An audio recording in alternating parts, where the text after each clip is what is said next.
Bill Scher, welcome to The Road to Now. Great to be with you. It is good to have you here. I don't know how to introduce you. You do a lot of things. You're a journalist. You write for Real Clear Politics and Politico. You've authored books. You do a YouTube show. You now got a history pod. Bill Scher, explain yourself. I'm just hustling like everybody else. But I've been doing political commentary for a very long time. I started as a lowly blogger back in 2002 and built myself up to, writing for real publications. Around, I guess it was 8 years ago, it was 9 years ago, it was after Obamacare got passed. And I got the idea to write an op-ed about why Obamacare passed and Clinton care didn't. What was the difference there? And the big difference in my mind was that Obama did a lot more bargaining with corporate interests than the Clintons did. The Clintons went at it, in kind of a Bernie style. The insurance lobbies are enemy and we have to defeat them. And the insurance lobby said, game on, and they beat them senseless. And so Obama neutralized that, which angered a lot of folks on the left, understandably. It limits what you can accomplish. But in my mind, it was an interesting story. Why did this work and this not work? And as I thought about how to write that, I thought, well, I better get into why were things different in LBJ's time? Why were things different in FDR's time? Maybe why did they not have to bargain with corporations as much as Obama does now?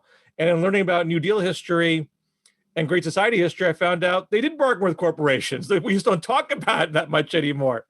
And so that just got me down this whole history rabbit hole for ever since, where I'm trying to now find these stories about big things that were accomplished through pragmatic means, because those are the stories that don't get retold because they don't really serve anybody's interest. And that's why my new podcast, When America Worked, is all going to center on finding those stories and telling those stories. Yeah, this is what I love about it, is that it is a challenge to take that angle. I know this because as a teacher, one of my jobs is to get students, bring them in, right?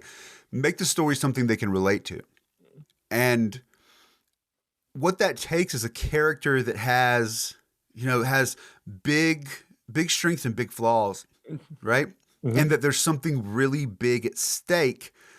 And you make it so much about as if everything is about that person, right? I mean, that I have to fight that sometimes because that's how you bring them in. If you're like, this person was just one of a couple thousand people that was working on this problem, and if it weren't for the other 20,000 people over there on the battlefield, this wouldn't really happen. That doesn't actually, right? It's hard to do, right? But you go at this really. It's amazing to me. Like you keep temper, right? And you don't do that throughout this first episode that I listened to on Cetinus. And I think it's a brilliant idea. It's a brave idea. It's a brave idea. It's a narrative challenge. Now, just to get everyone caught up. So I've one episode. I've one 90-minute episode to kick off this series. And they're labor-intensive shows, so I can't bang them out every week. But it's about Edward Cetinus, who nobody knows, or almost nobody knows. He was FDR's second Secretary of State and Truman's first. And I argue that he is the primary reason why we have a United Nations, which is a story that's not often told. And it's a more interesting story than people recognize. And in trying to decide what should the first episode be, you want to have that narrative arc. You want to have some drama and pizzazz to it. But you want to be able to credibly say, this one person really deserves the credit. And having to lay out all the different examples, all the different pivot points and plot points where things could have gone a different way. Doing that research and being able to credibly make their argument is hard to do in and of itself, and then make all those individual stories interesting enough. Because I would do takes and I'd show it to people and they're like, man, you're really bogging me down in the Mexico City conference. I was like, well, I gotta say this. If I don't give you this information, I'm not going to credibly argue this guy deserves the credit.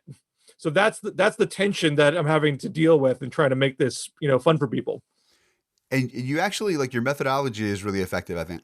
At least, let me say this. To me, as a professionally trained historian, a lot of podcasts, it's like, again, it's like, I'm going to tell you the story about this person and where they go is going to be surprising. You lay out your argument up front. I mean, you lay it out like an academically crafted book. You say, here are the points I'm going to make.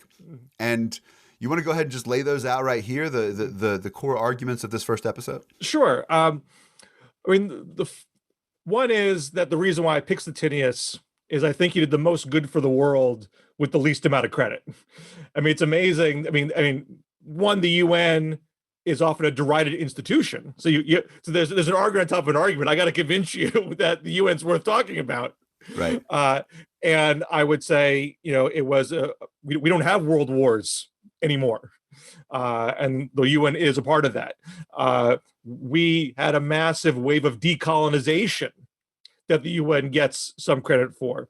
They do lots of things today to intervene in disputes, civil wars, conflicts that you don't even hear about in the news. Right. So they don't metastasize and become into bigger raging conflicts.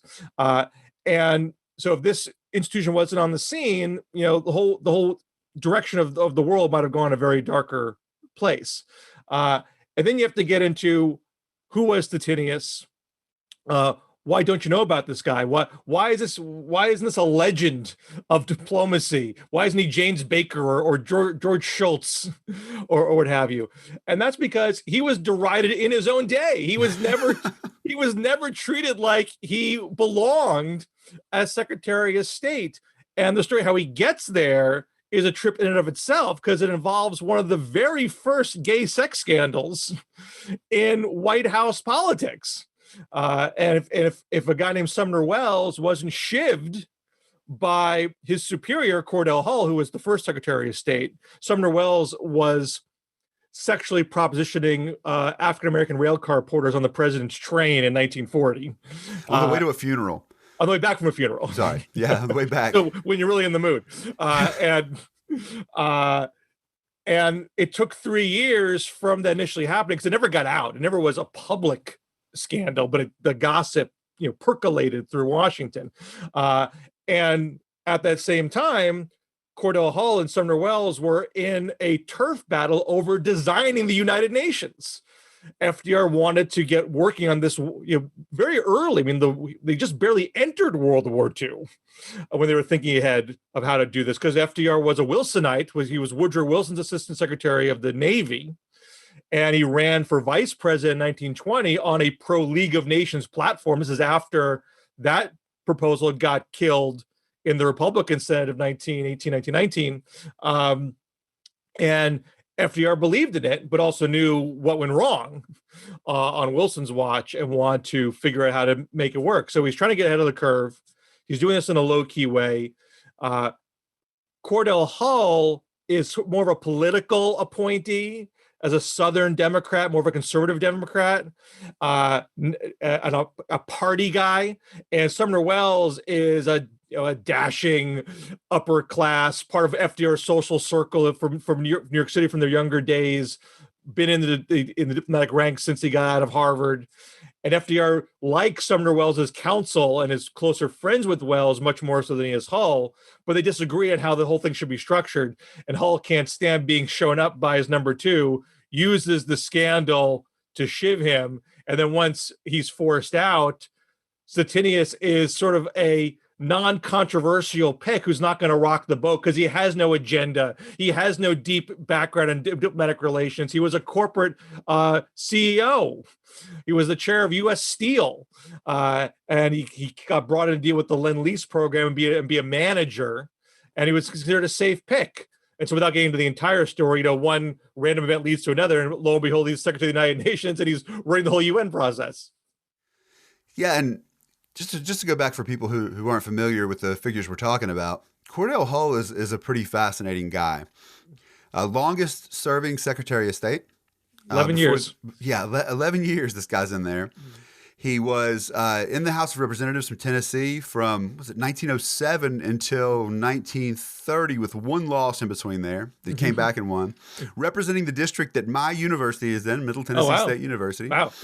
Which I thought was fascinating because I don't know if you know about Scott Descharlet, but that's who holds that district now. Yeah, anyway. I don't. It's kind of a weird trajectory. But but it's odd because Tennessee exists in this. It's an interesting state in the South, the home of Andrew Johnson, which don't hold that against it, but the one senator that sticks around in Congress. Then later on, you have it as being the state that that pushes the 19th Amendment over the top for women's suffrage. Yep. And for a long time, the home of fairly moderate politicians in a conservative region. I had always thought, and of course I know who Cordell Hull is, right? There's a park here, there's a dam up I-40, his name's everywhere. I had never known that this guy who comes in, I'd always assumed that of course FDR brings this guy in because he's well known. But in fact, you just brought this up. FDR didn't really like him that much because he was a Southerner. Called him a fool. Yeah. Yeah.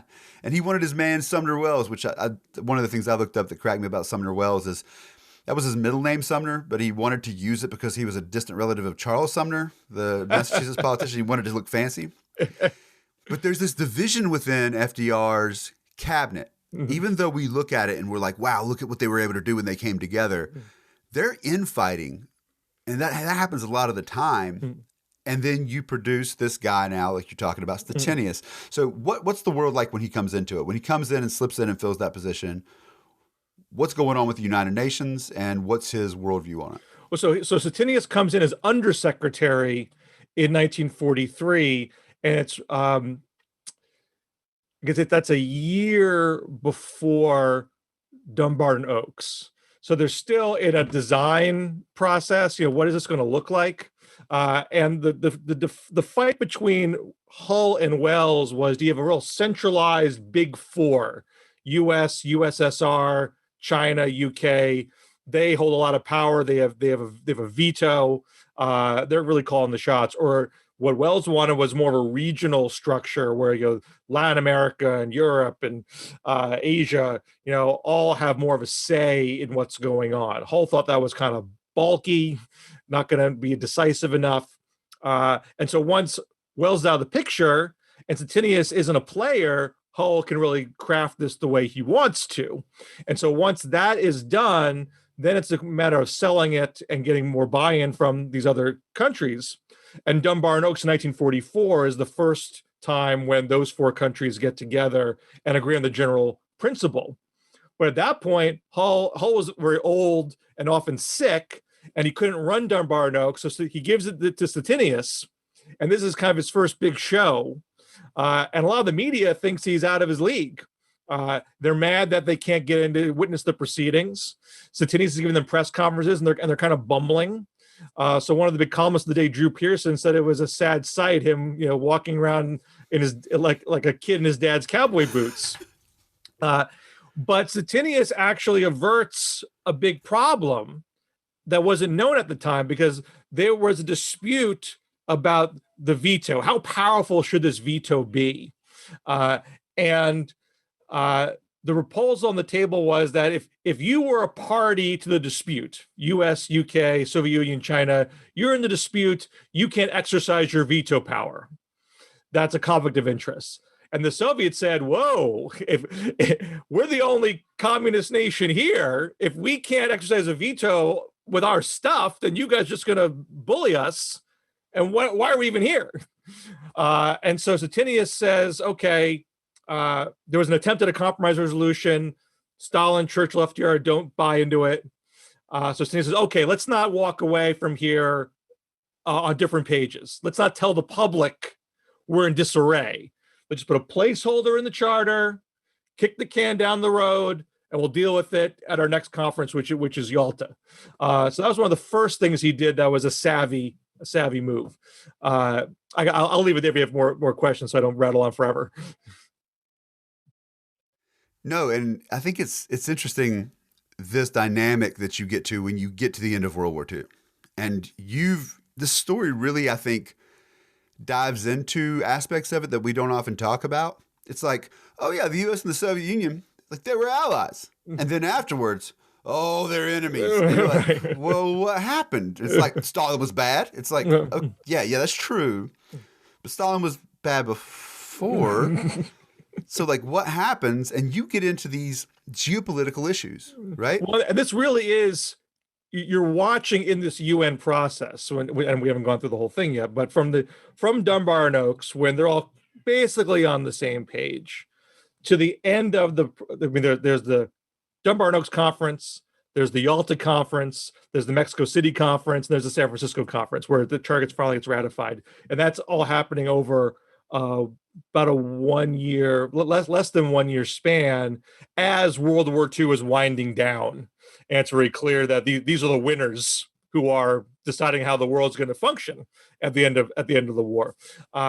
And that notion that they're going to run the world in harmony is gradually fading from reality as you go deeper and deeper into this process, as the Soviet Union is trying to consolidate its gains and expand its sphere of influence. And America is trying to spread democracy, which is antithetical to what the Soviet Union wants to do. And how they still manage to land the plane and have a UN even while this divergence is happening is basically one of the biggest tensions that Cetinus, again, an amateur diplomat, somehow finds a way to solve. Not totally by himself, because FDR/Truman send Harry Hopkins. Hopkins was very close to FDR. Remember, FDR dies in the middle of all this, which is his own story. But Hopkins is dispatched to Moscow to work out a deal with Stalin in a few areas, the biggest one being what to do about Poland. Poland is a big sticking point in all of this, because there is a Polish government in exile trying to make Poland democratic, and the Soviet Union is putting its thumb or putting its boot on Poland, saying, no way. And so that matters as far as the UN is concerned, because is Poland a country recognized in the UN?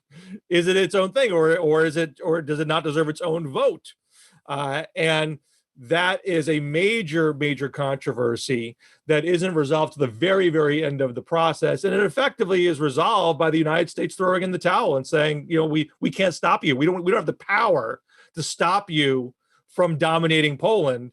And that's sort of the beginning of the Cold War right there. Yeah, it builds up. One of the things I wondered about, because, when we say like the United States wanted to spread democracy, I take issue with that in some cases. Sure. Right? I mean, we're also like, all right, look, you guys, Greece, it's like, what's going on in Greece? It's like, well, they're democratic, but are they communist? Because if so, that can't, it's a hard dichotomy to deal with in this time. But so much of this is going on, and one of the things you talk a lot about the differences between FDR and Truman, right? Because the attitude towards Cetinus is completely different between the two of them, right? Yes. FDR believes in this guy, knows he's a bureaucrat, he's not a rock star or anything, but likes him and believes he can do the job. Truman says the guy never had an original idea in his life, and pushes him aside. To me, as Cetinus, there is this contrast between the two presidents, and you can see it in their attitude towards Cetinus. And my assessment of the history is that Truman really, really is responsible for what happens with the Cold War. Because Truman walks in, he's boneheaded, he thinks he knows what he's doing, he thinks Stalin is bad, and he's almost moralizing about these things. The guy's got very little foreign policy experience, right? And he just first term vice president when this happened. Good gracious. I mean, so much. Sorry, when I said that, I was like, Truman and Andrew Johnson. You switch your vice presidential candidate, and this is what you get, all right? So, sorry, that was a side note. So I felt like you talked about that in the relationship with Cetinus, right? You did talk about the way that he's kind of like, okay, you're gone when Truman comes in. But what do you see as like the key differences in the strategy in relating to the world? Do you, in other words, what you looked at when you saw the story, would you agree with the argument that Truman is really his attitude towards foreign policy is responsible for escalating the Cold War? Well, he certainly had a far more skeptical attitude about Stalin. And it's hard to say whether it would have been different if FDR survived, because FDR was a tough customer too. Now, he very much was trying to work collaboratively with Stalin and Churchill. But if Stalin was and would have been pushing his influence in Poland in Romania, in Czechoslovakia. Maybe FDR would have done something very similar to Truman and drew some similar lines. That's more of an unknown to me, because FDR dies in April 1945. He dies. Truman had only been vice president for less than a month at this point, because the inauguration's in March in those days. No, by this point it shifted. Oh, I'm sorry. I apologize. So it's a few months. Yeah. And Truman's not in the inner circle. He's not in all the meetings. He's not considered a player in the FDR administration. So he has to make a lot of snap decisions, right away. One of them is, do you have this conference? Do you have a UN conference? Literally the night, Truman's called in at 5:00 in the evening to tell FDR has died, and about an hour or so later, Cetinus is the one saying to him, "Are we having this conference or not?" And that was in dispute, because of what the Soviets were doing with Poland and Romania. Made some people say, "Hey, maybe this isn't going to work. Maybe we can't do this right now." And Cetinus is the one that leans in and says, "We are doing this. Hey, President Truman, I need you to make this call right now." And Truman accedes to it. So in that sense, Truman's hard line does not manifest right away. Truman's enough of a Wilsonian to want a United Nations. But the next day, he's calling in a guy named Jimmy Burns to say, hey, and Burns wanted to be VP in 1944. And Truman was going to nominate Burns until the party poobah said, "No, Truman, it's you, not him." And so Truman felt bad for Burns and thought Cetinus was dumb, flat out called him dumb. And thought he, rich kid, not a hard-nosed elected official like he was, who's been in the political trenches. And at this point, Secretary of State is literally next in line of succession. It's not, after VP, it's not Speaker of the House, it's Secretary of State. So Truman thought it should be someone who's been in elective office before in that position, not someone like Cetinus. So it was a personal relationship and that political aspect that came into play. And so he lets Cetinus run San Francisco and finish the UN job, and then immediately gives him a phony promotion and brings in Burns. But Burns is a dove on the Soviet Union. And so that switcheroo, Cetinus arguably was as well. But Truman ends up being angry with Burns for not going in hard on Stalin. And I should also point out that right before San Francisco, this is one thing I cut out of the podcast, so it's one thing I couldn't shoehorn in. Molotov, who was the foreign minister of the Soviet Union, is dispatched to America. He stops and meets with Truman before San Francisco, and Truman gives Molotov what for about Poland and not living up to their commitments, because having a democratic Poland was a pledge made at Yalta that Stalin was backing away from. Right. And Truman is turning in the screws on Molotov about this. And Molotov's like, "I've never been talked to this way." And Truman says, "You keep your commitments and you won't be talked to this way." So he's already starting. This is literally weeks after being sworn as president, with a much different attitude about the Soviet Union that FDR had. And Cetinus is trying to balance that. He's trying to stand up to the Soviets too. He doesn't let the Polish come in the UN right away, but doesn't want them to walk out of the conference either, because he needs their buy-in. So he's balancing that. He does it very well. Truman doesn't respect him for it, ditches him anyway. And then with the guy he brings in is still dissatisfied with his approach to the Soviet Union and ends up booting him out and bring in Dean Acheson, and the Cold War commences. Yeah, it's fascinating to me, the story of this kind of balancing act, right? Where I remember it was, my specialty in research is Soviet history. I teach U.S. history now, but my research is on U.S. Soviet stuff, particularly like economics and business. But I remember, it must have been like 27, 28, like reading through some UN. It's not really something that I looked at a lot, but reading through and being like, Ukraine and Belarus had a vote? They were part of the Soviet Union. That's like Texas having a separate vote. Right? Being like United States, Texas, like Maryland, and you're like, those are part. And you kind of get into that story about how... Well, it's a very important story. I mean, these were some of the biggest sticking points that almost derailed the UN. I should say this real quick before you go. Sorry. Sure. Ukraine and Belarus were both Soviet republics. That's the reason I'm saying this, right? They Right. were one of the 15. They were two of the 15 states, so it would be like a state having a separate seat. They were not true independent countries, right? But and so so there was a a Security Council for the UN that was going to handle the big stuff, the stuff that involved the military, that would have permanent members with a veto and some rotating members, and then you have a General Assembly where every country who's involved gets a vote. And the Soviets won more votes, and so they said at Yalta, well, we should get Belarus and Ukraine. I mean, they would have said White Russia and the Ukraine at the time, I'm sure. And FDR was a little reticent about it, but the British were like, we're still an empire. We're a Commonwealth. We're getting Canada and Australia. So I get where Stalin's coming from here, and maybe he should get a couple too. And then FDR said, okay, fine, but we got to bring in some of these Latin American countries that are friendly to us, but haven't formally recognized the Soviets, or haven't formally declared war on Germany and Japan. And Stalin's like, okay, I'll accept that, but not Argentina. No way do you bring in Argentina. Don't bring in those Nazi bastards. He's like, cool, yeah, we'll bring in some Latin American countries. That sounds great. Which ones?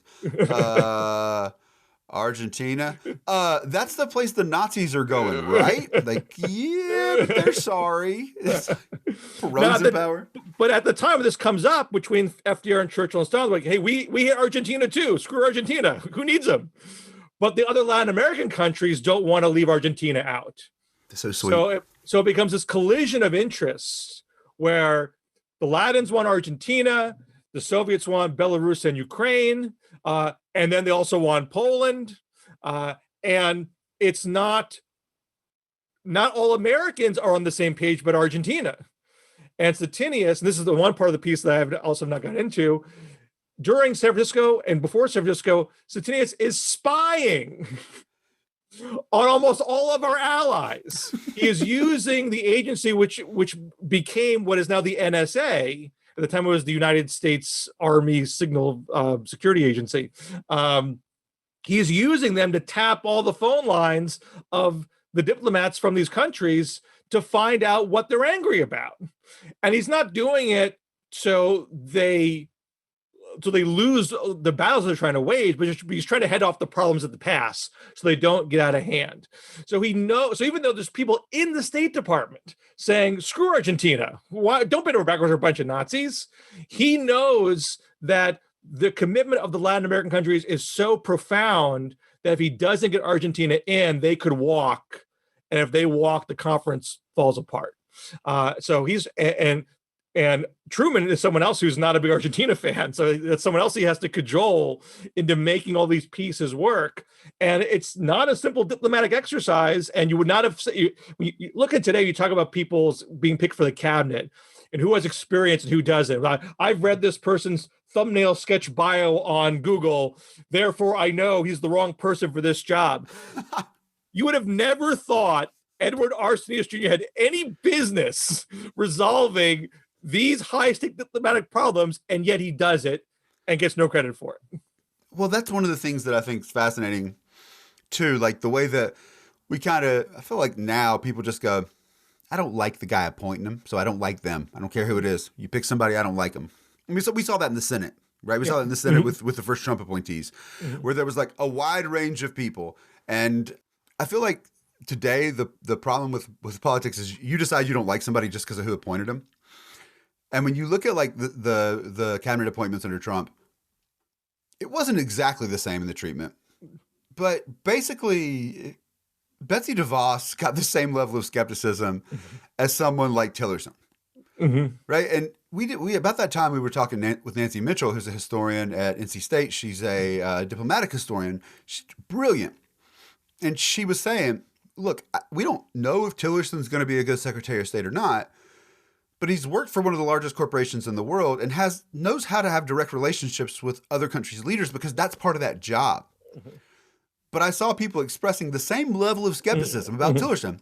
about Betsy DeVos. Mhm. About Betsy DeVos. Betsy DeVos is anti-qualified to do that job. Right. Like, hey, I've never stepped into a public school before. I have no clue what it looks like. Anyway, I'm going to oversee the public education system of the United States of America. It is strange how we kind of get to these points where we don't recognize the characteristics that might actually work. While the other time, sometimes just having no qualifications whatsoever is like the greatest thing. I've got no Right. experience. That sounds fantastic. Well, I mean, you need to have, I mean, when you're at the top level of something, experience is a criteria to look at, but there's also matters of just personality and judgment. And Cetinus had certain skills. He had diplomatic skills. He had a genial personality. He had a desire to find common ground. He was not someone who was waging all of these nasty palace intrigue battles that create a lot of enemies. So he had certain attributes that proved to be more important than having logged in a lot of years at the State Department. Betsy DeVos is somebody who had a record of education policy, which was antithetical to a lot of people's desires. And so you knew what you were getting in her in that respect. I mean, her ignorance about certain elements of public school educational disputes was sort of beside the point for her because she was trying to steamroll over public school education. Yeah, it's a brand.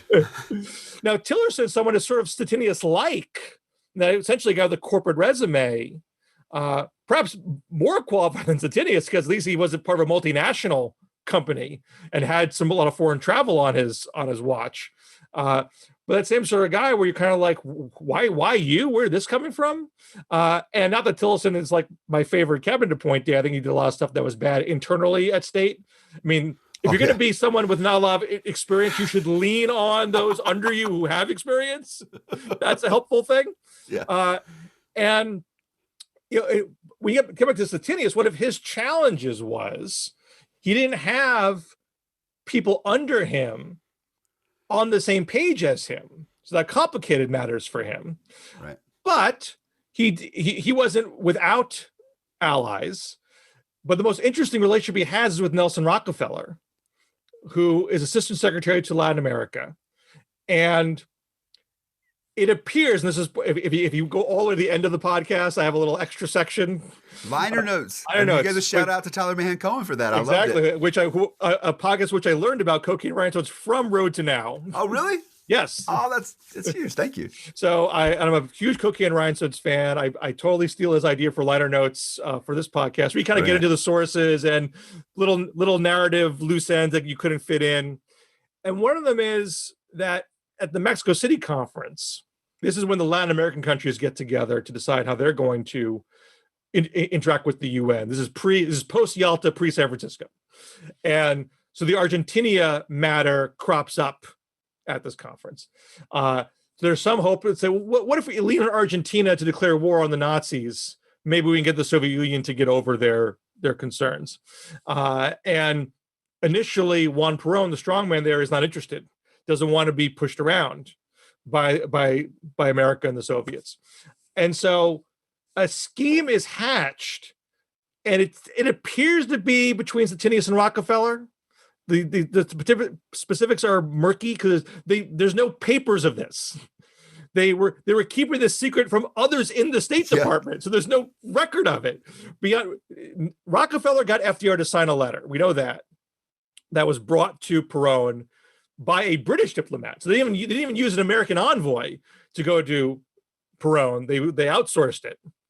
And there is some communication between British officials saying, if this gets out, some other guy in the State Department is going to blow Cetinus and Rockefeller sky high in revenge. So that's the only real kind of hard data point that Cetinus was involved in this. We literally kept everybody else in the State Department in the dark. But it works. Perón comes around. He declares war on the Axis powers. America and the UK recognize Argentina. It takes longer to get the Soviets on board. But after that happens, Cetinus and Rockefeller are not best of friends. Cetinus doesn't even invite Rockefeller to come to San Francisco. And then Rockefeller crashes the party anyway. It just shows up. in Cetinus' penthouse suite where the American delegation is meeting, and he's throwing his weight around saying, hey, if you don't get Argentina in this, all my Latin American friends are going to walk. And one guy in the room is like, hey, are you the ambassador to the Argentina or the ambassador of Argentina? Who are you working for here, guy? I love that line. And Cetinus is not thrilled with Rockefeller going rogue, but at the same time, they agree. They want the same thing. And so that relationship, that messy relationship, he needed Rockefeller's connections. He needed his help to get them on board and to be a voice to the other folks in the delegation. Hey, you may not like Argentina, but you got to do this. So the combination of that and the combination of the surveillance that Cetinus was getting, hearing, because they told all the countries, hey, use our phone lines. When you don't have your own communication lines, use ours. And so they could tap them. So both those data points was giving him information about Argentina that the rest of the country wasn't getting, that the State Department wasn't getting, and allowed him to make decisions which were really against the grain, and a guy who is not a big experienced person might not feel comfortable doing. And we know that if Cordell Hull did not quit and was still Secretary of State, would not have done it because he was bitching about Cetinus bringing to Argentina at the time from his hospital bed. We know different. I'm not a huge personnel as policy guy all the time, but here's a case where these are guys who have done different things, and the UN could have totally gone sideways if Cordell Hull drew a hard line in Argentina, which Cetinus did not. And this is the focus of this first episode. If I gather, this is going to be the story you tell, the theme of the stories on your podcast. How it is that you have these folks who don't get appreciated, that their work hasn't been recognized. To be fair, if you don't create documents to show what you've done, we can't exactly write about them unless we go different directions. But it's really a great theme. So it kind of leads me to two questions. I guess the first one is specific to this, which is what from this story do you think that we can draw? What can we learn from it now? Well, I think a few things. One is, don't make snap judgments about political appointees. You don't know it's hard to know from the outside what they bring to the table. Right. I mean, it's not an argument to pick any random schmo. So some people shouldn't be in certain places, of course. Yeah. But, be cautious in your judgments. And another thing is be more appreciative of compromises. One of the big compromises in the charter is around the democratic angle, and I hear your point that the U.S. has not been purist on democracy promotion, which is totally true. I'm not making that argument. And Cetinus had to walk a line because he wanted to promote democracy, but there were certain Pacific islands that were getting freed up after World War II, beating Japan, that America wanted for military bases and didn't want to make democratic outposts. And so Cetinus had to stop you there and say, I actually think that freed up might be a better thing than freedom if we're talking about this. You're like, we want all these countries freed up. It's like freed up. I mean, we want freedom. We want freedom. Anyway, sorry. It's just. So there's a provision in the charter that creates a trusteeship council. This is designed to govern places that aren't immediately able to govern themselves. So a country that's been freed, liberated after the war, what do you do with it? And the other colonial powers like the UK were like, don't take our colonial possessions. Don't make the Trusteeship Council get rid of our empire. So it's like, fine, we'll leave yours alone. They get under Trusteeship Council authority when you voluntarily cede authority. And if we have some things that are being used for military purposes only, well, that doesn't count either. And I hear you, UK, that you don't want me talking about independence in this document because that's going to rile some people up. But I want to find a way. I want to slip it in somehow.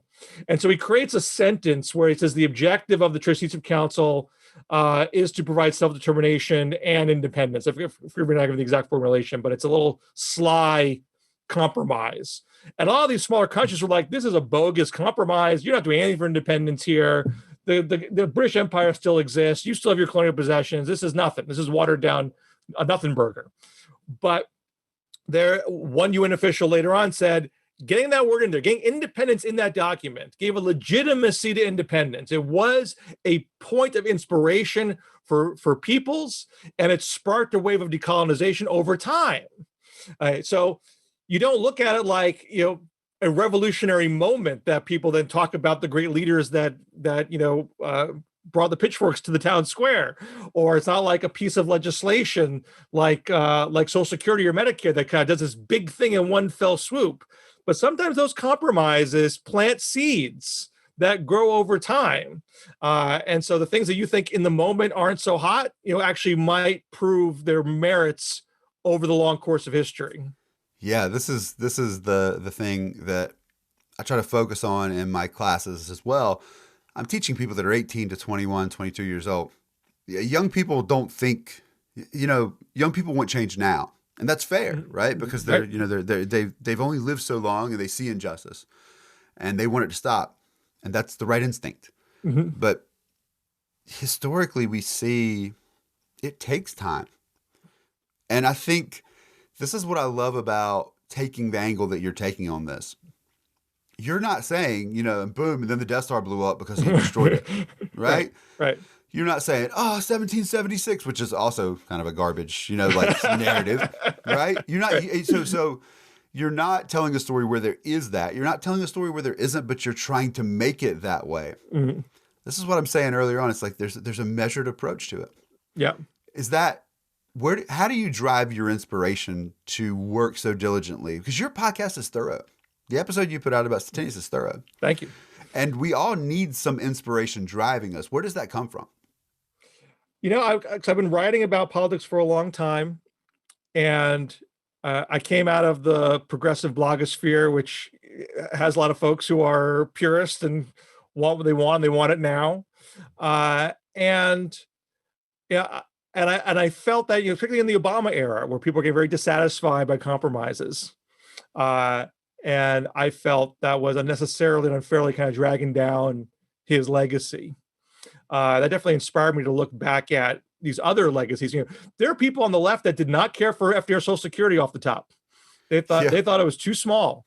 There's the whole Townsend movement to try to make it far more robust. Huey Long may well have run against FDR in 1936 if he wasn't murdered. That'll stop you. But if he wasn't murdered and he ran, he would have been this kind of AOC quasi-socialist figure digging an FDR.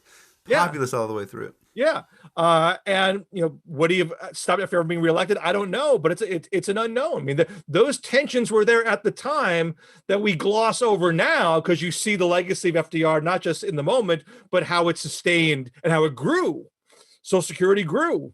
So it's just trying to put what's happening today in that kind of longer perspective, I say, is much more important because you might be denigrating things that 10, 20 years in time, you're not going to be denigrating.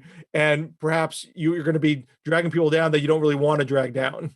Right. And also, if you want to use Social Security as an example, people totally leave out the fact that was written to appease Southern Democrats. Mm-hmm. So it didn't apply to farm labor or to domestic workers at first, mm-hmm. which was a way of them excluding black folks from getting Social Security. Right. And so people leave that out. And mm-hmm. Yeah. Well, no, some people, there are people that like to put that back in because they want to tell the proper story of, the history of racism in this country. Now, one thing I have not told you about is one of my other side unpaid gigs is I'm the vice president of the Calvin Coolidge Presidential Library and Museum Standing Committee. What? Which is here in Northampton, Massachusetts, a few blocks from my house. Calvin Coolidge. And we just did an event about Calvin Coolidge and civil rights. With a guy named Rashad Thomas, who is a real expert on Coolidge and this era. And we put up a page on our museum website about Coolidge and race because that's a very complicated story. Because there are people today that hold him as a white nationalist icon because the restrictive immigration law that he signed. And he made a comment before then about but Nordic peoples and how and maintain their genetic purity, which definitely is not cool. Right. But he said a whole bunch of other things which are very, very progressive on race for the day. And he was saying them in part because you have this trajectory of race happening in America from, Plessy v. Ferguson, separate but equal, to William Taft taking the Republican Party away from being the party of Black rights and trying to get in good with white Southerners, followed by Woodrow Wilson doing partial desegregation of the federal workforce. And then come in Harding and Coolidge. Harding dies and Coolidge comes in after that. And they're trying to get back. The Black vote soured on Republicans, endorsed Woodrow Wilson, thinking they were going to give him a better deal, feel betrayed by Wilson after the segregation. And Coolidge is trying to bring him back. And is partially successful in doing so. But he's better rhetorically than substantively. And then the Depression hits. So when FDR comes in with the New Deal, some of which is used to appease Southern racists, but other pieces are giving blacks jobs and prosperity, or at least improvement from where they were.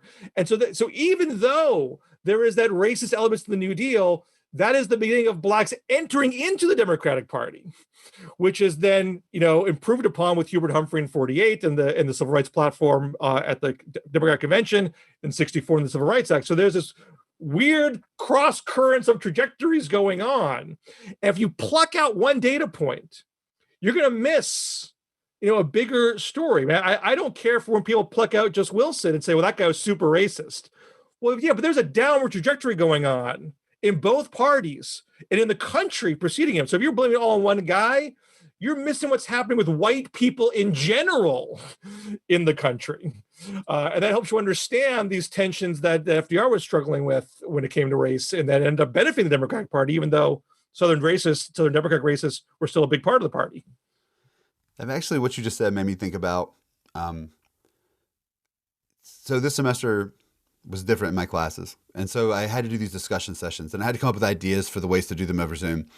And so one of the things I did was I had them come in, and I was like, all right, I'm going to do a quick lecture, and then we're going to discuss what I told you, right? And basically what I did was I gave a 10-minute super fast lecture on Andrew Jackson and how awesome he was. And then I was like, hold up a second. And then I killed my video, killed my audio, ran to the side of the room, very quickly changed clothes, changed the lighting in the room, changed my background, came back on and was like, hey, we'll give you guys a really quick lecture on Andrew Jackson, and then we're going to discuss. They gave a 10-minute lecture on what a monster Andrew Jackson was. Right? Both totally based on truth. Right. I only said true things in both, right? And both just the one where he was awesome, like as enthusiastically as I could. The one where he was a monster as like devastatingly as I could. And then afterwards I was like, all right, so which one is it? And my idea is, the thing is to try to get them to realize that we all have light and darkness inside of us. Yeah. That we're all better than the worst thing we've ever done, and but doing good things doesn't clear us of the ghosts in our past, right? And one student said something really I thought was very profound. Said, because we were discussing the idea of heroes. Do we need to make heroes out of people who lived before, or do we need to make villains out of them? Right? Because I'm trying to get them to think about this. And one student said, well, yeah, Jackson did some horrible things, but so did a lot of people at the time. And all those people built a part of the country that we live in today. And so it's part of our history. And so I wonder if it isn't that the way we talk about Jackson, the people who want to make him out to be monsters, every bit as much as the people who want to make him out to be a hero, are trying to claim something for themselves or deny something for themselves. Mm-hmm. And this is me putting it, in a more complicated way, the way it made me think. It's that if we call Andrew Jackson a monster, then it was Andrew Jackson who was a monster. Mm-hmm. It's not us, right? We got over that guy was bad. I said he was bad, but we live in the legacy that is created by him. And so your idea about, about the way we treat people in the past just sparked that with me. Well, and one of the criticisms I got when I announced it, when I said the podcast was called When America Worked, one of the instant criticisms you get is, well, work for who? Yeah. When did it work for who? And it worked for white men all this time. And what is it that you're actually praising here? And look, that's That's true. And why I do want to talk about as many non-white males as I can. In fact, my next podcast is going to be on Shirley Chisholm. But when you get, pre-1900, it gets pretty hard. You're talking about great American achievements forged through pragmatism. Your options are going to get winnowed down to a lot of white men, and serving whose interest. And that's a fair point. And you don't want to forget how people were left behind for so long in the American story. But in doing that proper degree of revisionist history, you also don't want to lose the things that were done well, the things that still have lessons for today. Andrew Jackson is awful on the rights of Native Americans, but he was really good on keeping the country together. He was really good on opposing nullification by South Carolina, which would have completely wrecked the entire concept of a federalist country. Right. You can't, when we cancel people, if you're for being, too pointed here, if you're say, I don't really care if you put Jackson's name on buildings or not. That's unimportant to me. If you want to take Jackson's name off your high school, go for it. If you don't have a complicated, morally troubling figure on your building, I get you not wanting to do that. That's an appropriate act. But don't lose the story. Don't lose the entire story, because as you said, if you think, well, this one awful person did it, therefore we are absolved today. One, you're missing all the elements that brought that person into a position to do that awful thing. And there may be good things that person did too that you're also benefiting from and can learn from if you understand how it happened. Yeah, if you're living on any land in a large portion of Tennessee, Georgia, right, you're in some way a recipient of the fruits of the horrors that Jackson created, and it hurts. But as I tell all the students in my class, if you love something, or you love someone, hurting is part of it. If you never hurt, then you don't love. That's my philosophy on that. Now, you talked about some of the other characters you're going to do, because I want to get into this, because I think there are a lot of folks who demonstrate this principle that don't get credit. There's just a lot of stories out of the past that go unsung. I think just based on what you were saying before, even looking at the black members of Congress in Reconstruction, the things that they accomplished, like Hiram Revels and some of those folks. That is an example that I think still surprises people. They don't know there were multiple members of Congress in the late 19th century who were black. But so tell me about the characters you're looking at moving forward. Well, Shirley Chisholm will be next, and the linchpin of that story is going to be how she worked with George Wallace, the segregationist, to expand minimum wage protections for domestic workers who are largely African-American women.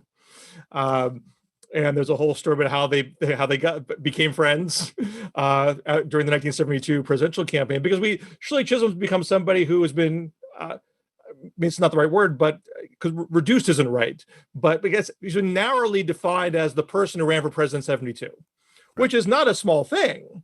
But there's more to her story than that. The story of how she was a legislator is not part of that story. And she had a very big pragmatic bent, and one that brought a lot of guff on her from the left in New York City and the Village Voice in her later years. So I want to get into that story. I mentioned Taft before. I think is not great when it comes to race, but I think does not get the credit he deserves for the progressive income tax. To the extent we talk about, Wilson passed the law for the first income tax, but Taft got the amendment ratified that allowed that law to be passed. And the 16th Amendment, I think it's 1913. Right. And that happened because we talk about compromises. Taft got his hands dirty in tariff reform. And as any good Tennessee historian, I'm sure knows, tariffs are the thing that bedevils the two parties, for 100 plus years. Yeah. Teddy Roosevelt was like, tariff reform, screw that. I'm not gonna get my hands dirty with that. That's going to break my party apart. Taft says, gotta do it. Got to find a way to reduce these tariffs in a way that everyone can agree upon. And he creates this sort of monstrous Christmas tree bill that barely reduces tariffs and makes some prices go up and some prices go down, and no one likes it. And the progressives wanted to have a law doing income tax in that to compensate for the loss of tariff revenue. Taft says, Supreme Court said that was unconstitutional. I'm not going to put an unconstitutional thing in this bill. My compromise is we'll have an amendment. I love it. Oh, that's it. We'll just get 2/3 of both you houses to agree this. 3/4 of the states will be fine with it. Sure, that's all we'll do. And the progressives say, that's BS. They'll never get ratified. And the conservatives say they'll never get ratified. Who cares? Let's do it. But Taft not only does it, he gets it ratified. He actually puts his shoulder in and helps get it ratified. I did not realize that he had championed that amendment so hard. I mean, I wouldn't say like it was like night and day, but like he did in certain states put in his 2 cents, say, hey, you should do this. I'm not doing this in a disingenuous way. I actually want to see this done. And so not only is he there because of him, he arguably loses re-election because this entire bill was so unpopular. And that one of the reasons that provoked Teddy Roosevelt to come back and say, you're screwing this up, Taft. I got to come back and save this party. Yeah. Oh, there was lots of internal reasons in Teddy Roosevelt's heart why he had to come back and do that anyway. There was no party would be saved without him there. That is true. But that split in the party lets Wilson get in. Wilson getting in, again, negatives on race aside, creates the vision for a League of Nations. And if he didn't have that vision for a League of Nations, you might have an FDR and Truman be Wilsonians who finished the job with the help of Edward Cetinus by 1945. Yeah. Also, if you don't have Wilson, you don't have somebody for everyone to pass the bag to of progressivism and be like, hey, yeah, you Democrats are the progressive ones. Hold this. It's terrible. Let's not do it. Return to normalcy. That guy's terrible. Vote for Republicans. That's the most genius move ever. Although not intentional. Well, Bill Scher, it's been great talking to you. Where can people find your work? So I have a new website called Scherable, which is spelled SCHERABLE, my last name being SCHER. I'm on Twitter a good deal, which is just Bill Scher, BILLSCHER. I have a regular column at Real Clear Politics. I'm a contributor to Politico, so you find my stuff there from time to time. And I'm doing YouTubes on at shareable.com, which are more a little bit of history, but more politics of the day. I mean, the history I'm saving for the next When America Worked series. Well, because I watched your most recent YouTube video, I will just say Happy Hanukkah and not try to pronounce any words that are based on Yiddish because. You're thinking actually the other thing I do, which is the DMZ. Yeah, I forgot to mention, which I do with a conservative Matt Lewis. So we've been doing this for over 10 years. We do that weekly on bloggingheads.tv, and that's YouTube and in podcast form. Yeah. And if you want to learn why I'm not going to say it, go check that out because I watched what appeared to be a good man try to pronounce words about 5 times and then bail out. So that's why I'm just saying Happy Hanukkah, Bill Scher. I'm half Jewish, half Catholic. So you can wish me both Merry Christmas and Happy Hanukkah. Hey, happy all of them to you. I don't care. My flaw is people get upset about this stuff. It's like you say it like this. If you say happy anything to me, that was nice of you. Right? I'll be happy on your day too. You be happy on my day. Who cares? Just thanks for wanting me to be happy. Thanks for listening, everybody. I think we'll get back there. We can say Happy Holidays again without too much backlash. I hope so. All the PTSD from the war on Christmas, though, might be too. A couple of generations. Well, Bill, thanks for joining us, man. And thank you so much. 2021. Appreciate it. Awesome. Take Cheers, care, man.